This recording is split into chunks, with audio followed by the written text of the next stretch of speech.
Congress party के सांसद इमरान मसूद हैं हमारे साथ। सर, कल गृह मंत्री जब डिजास्टर मैनेजमेंट अमेंडमेंट बिल को राज्यसभा में उस पर चर्चा कर रहे थे, तब उन्होंने कहा कि वो एनडीआरएफ का यूनिफॉर्म का रंग अगर बोलेंगे तो कई सारे लोग नाराज हो जाएंगे, लेकिन ये सच्चाई है कि भगवा रंग देख के जो यूनिफॉर्म है एनडीआरएफ का, उसको देखकर लोगों के अंदर एक एहसास होता है कि वो बच गए। तो तंज भी कसा आप लोगों पे?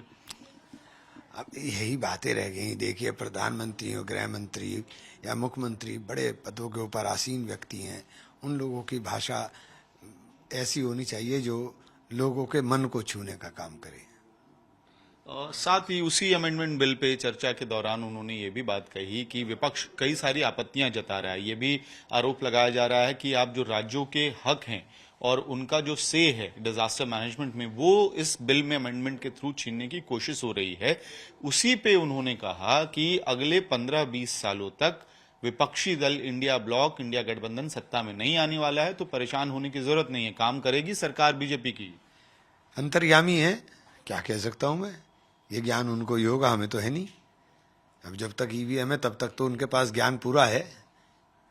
ईवीएम हटाने की जरूरत पड़ेगी क्या? मैंने बता दिया ना, जब तक ईवीएम, तभी आप इतनी गारंटी के साथ बात कह सकते हो ना कि आपको रिजल्ट का पता है कि बटन कहां से दबकर रिजल्ट निकलेगा। ठीक है, जिस राज्य से आप आते हैं वहां के मुख्यमंत्री योगी आदित्यनाथ कह रहे हैं कि मुसलमान सबसे ज्यादा सेफ अगर कहीं फील करते हैं तो उत्तर प्रदेश में करते हैं। हाँ, गोरखपुर के अंदर करते हैं, संभल के अंदर करते हैं, बहराइच के अंदर करते हैं। तो सही है मुख्यमंत्री जी की बात कि घर में रहेंगे तो घुसा के बाहर निकालेंगे, और बाहर निकाल करके फिर पुलिस से गोली मारेंगे, और फिर मरेंगे भी हम और जेल भी हम ही जाएंगे। संभल के अंदर क्या हुआ, जेल भी तो हम ही गए।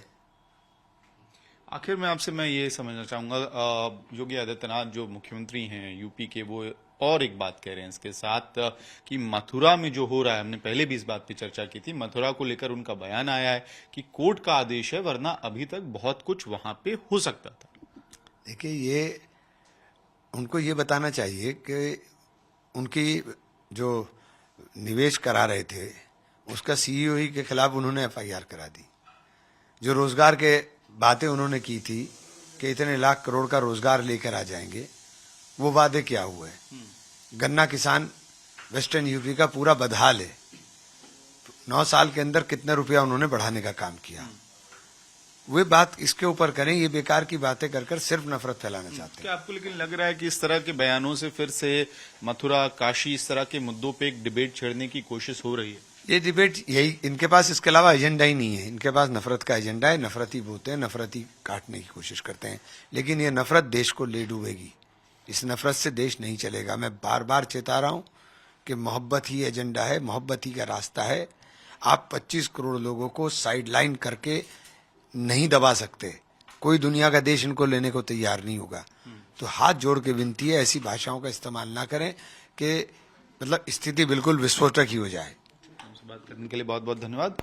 वीडियो सहयोगी शगुन भारद्वाज के साथ मैं अमित भारद्वाज, दिल्ली आज तक।